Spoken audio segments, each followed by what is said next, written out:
abantu eb'enjawulo ab'amawanga ag'enjawulo kubanga tetukola ku Buganda bukolo kuba tebinna bakoza tukola worldwide ndowooza olunaku leero nina ekyeyamanyi w'abalugwala baakala wano nno ate yandibanga ekyeyamanyi w'abalugwala mu Uganda oba oli awo tube bagamba nti tubale omulamu tasamire babuuza kwatula bakugamba. Bismillahirrahmanirrahim. Assalamu alaikum warahmatullahi taala barakatuh. Abadde munda mu Kampala Uganda munda musiza munda mwena gye muli gye mukola mulimu gyonna muntu wakolako kyajjawulo nnyo. Nze mwami Betuka Twaha chairperson wa aba West Nile mu Kampala na West Nile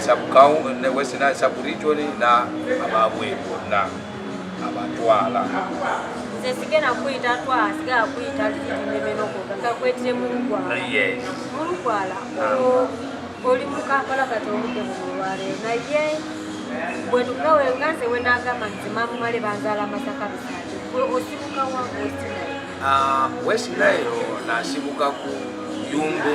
district kyalo bagiyita Kenya village Paris bagiyita Lukenga Paris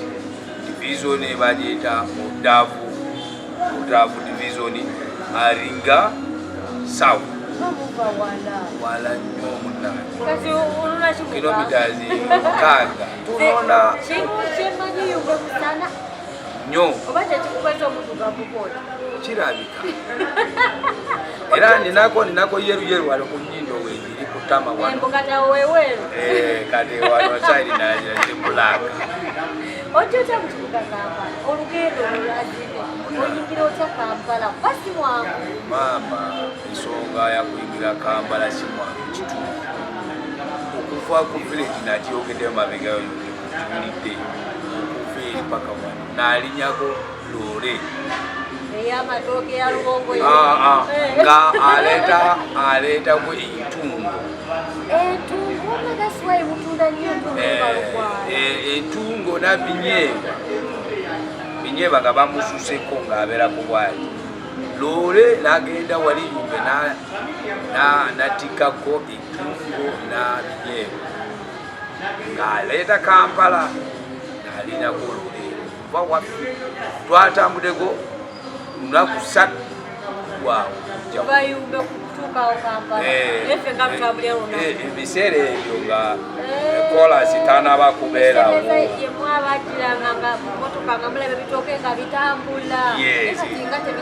tebikyatambula oba obeera mu basi zikyatambula ogamba inakona mumiti gavakumbe sigwani kakati nalinyako motoka nga atikako entungo nabinyeebwa okya Kampala. Kitegeeza mu bufunzi mukujja Kampala wajjira ku loole ngale basi tozimanyi kati basi weziri ziseera kati loole omuntu akufunako mukwano ng'akuteekako ekitanda ky'amabega awo nga mubeera ki obeera nga ttani oba kyekyo bakuteekako olaba loole olusi muntu ennene abeera na kantu kamabega omutuulako dereva ng'abeera bwaliwa ekyo kati otuuse mu Kampala otandikidde ku mulimu ki obulamu bwa Kampala? Obulamu bwa Kampala natandika kukuuma ku maka agamu abasikaali musajja munyoro era mukwano gwange ng'abeera naye Nakasero nga musajja akola ku World Vision Nakasero bali opposite Safe House Makinoni Road musajja bali ekolalawo kati muganda wange oli ekolako sikiriko wasarasini nga bafunako mukwano guli kati yangamba yampadde ripoti yagamba nikwe jaguwa wali omuntu ayagala kati awo gye nagenda najja wano namusikana naye badde yasula Sambia kati tubeera naye ng'agamba nti agenda okukolera omusajja asatulenze ku lwalo 15 omwezi abeera naye nakolako mwaka muganda wange ono ennyini ng'akola ku Sarasi nagamba ninako piki nkadde nafunako wano omanyi kuvugako piki kumbe ngayagala kujja wano ng'amanyi kuvugako piki agamba leta yes nagamba leta pichi ngwendo okutetekana naye tulabe ku embera ya Kampala afunako pichi natandikira kukola mpola omusajja bade nga abeera Wakiso jena mukuma ku makage Wakiso era pichize esula naye wali ku makaga musajja ya wali mu Kampala kuyiriba paka nafuna ko stage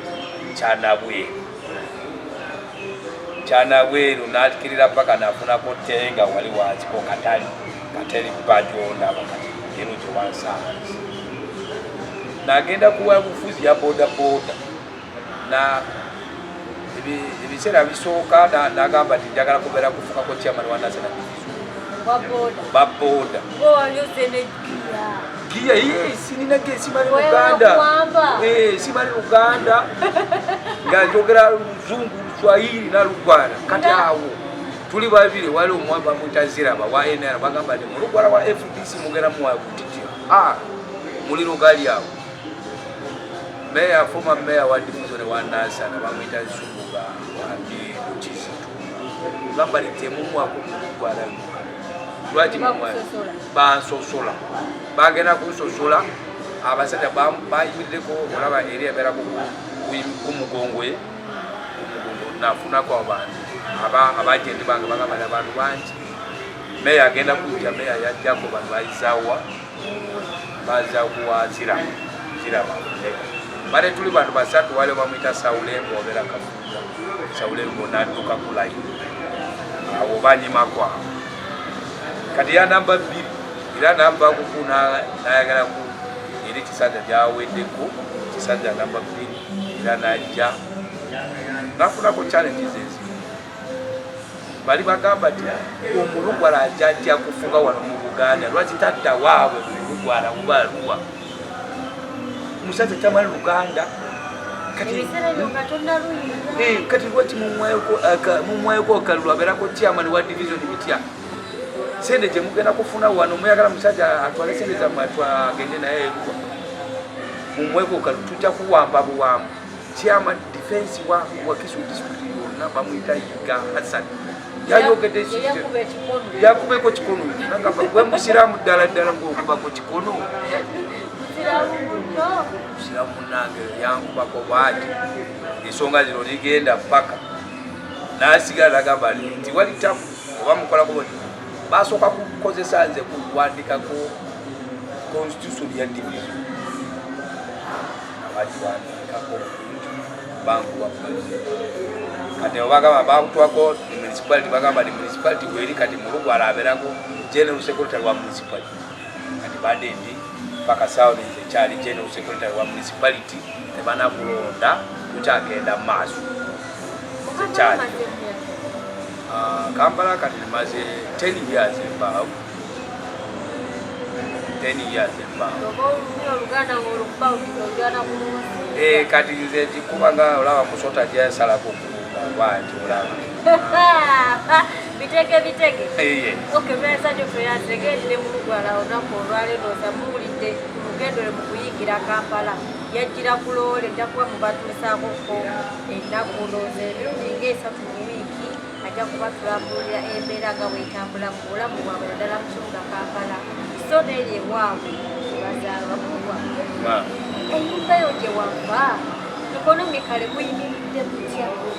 kubanga bw'otunuulira abantu beyewamu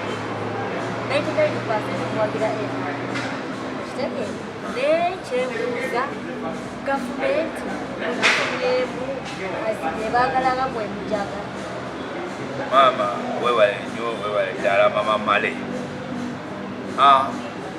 gyetusibuka waffe wali 99 bawagira gavumenti okuwagirako gavumenti tugiwagira nga bwavu n'obugaga obugaga gusigale ngaffe tuli balamu obwavu kati nga otunulaku embeera gyolaba wali gavumenti yalezeko waliyo USD waliyo free education how come? So wale masomero ga government. Government isomero ziri wa government golabaga abana bagenda wali osene ziri oba mu 5 bakisaba ku kisu. Agaba government ya. Zona za government ti wali private schools zina kuyingira yo. Abantu babona ebiseera biringa 1900 eri mabega. Abantu balima pamba, balima sigala, taba. Ebitu bino ebiri zireeta ku sente ko abaluma West Nile kufuna ku sente. Yali main cash crop ya sigala na pamba, koto. Gawabado olaba jinali ziri awo ku lino kambu. Walio wa town ya Uganda wudu kukola ki abantu bali babitundu economically bafuna sente era abajaja baffe n'abatata baffe nga bakikola ko bati bagula kwente bagula kwembuzi bagitayako waka eri ekwatagana mabega gali bulungi nnyo nti wala yabona osobola kusomesa ko mwana wa Uganda olwensonga ngawayinanga wonje yes bajja kujja wali kulima papa bona abachika bagenda ku pambu kulima ko ba eka zisabinya bagenda bagikola ki bajja ku pamba obudde buno kiri kitya obude buno ebiriga kuba pamba tata iliyo sigara tata iliyo nyo abantu basigaze ku etungo na binyeba nadi zegena kujja yaonone konta ibiri tezikyakula olaba nga yonna otekamu walinga zimira ko bulungi agenda kusigala bwati tebivudde waawo zimira bikona ddala je kulaba abantu babona njala empi yaweza kujja wano oba mutu yenna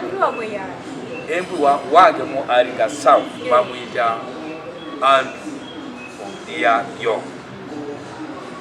ira asula Kireka bagenda after 4 years after 4 years nga bagenda bamanye akaluka agenda kudda bakoleki batanze kulimba kwa abantu munange isonga gali bwa isonga bwati kirabu gasina bakukona ku isonga yetu gende ku economically program ya tobacco na cotton ni na tobacco ya kwa abantu bali united bakola ko wa maka. That was the opportunity for us. Ababika banza kukata ko mbagamba ati umwana ono na magezi tumusomese agende atatuyamba kati system eno genda kuyingira ko gatuba kuyafudenga kuyafude ti wale kola ki ayagala munne there is divisionism bawula kwa abantu politics egenda kuyingira bawula kwa abantu we mama male oli wale mulugwalo oli wano je funa ko tumla kwa bana bange jo funa ko tiwali kitu kyatukata ko wadeji nuli elders abantu bulira ko tukola ko kati wacha elders bulira ko kola ko ki lwe yekuliza yekuliza ku je ko labaga wali o maka ogenda kugonza kuyita ko nga subizibera ko nga 10 ogenda kusanga amabati yes baendo okudda ko kubuza nti ye ebya shelter kwa kwa ada shelter lwashi mukena nyobo okusisira kambu bubiri busatu ate ekisinga okuseso kimanyi mubera mukasisira oyinamu mukazi oyinamu abaana oba mubera mune bakamwana olaba nyumba zino tulizimba bwati zibera ku line wali nawano omukulu jaja wano ku makabera wano makati kadi eri tolaba nyumba zindala ziza abaana n'abakyala babera wali era nyumba y'abalenzi bagizimba ko yekana abawala buta aba umulenzi yasuze yakasai na makenda basula ko weka yakena ngaba kugoba mundu abazazi yes musula ko ya mundu n'abawala kwali kalichana kaisa muzade ja kebera ko wano abawala ali abandi ba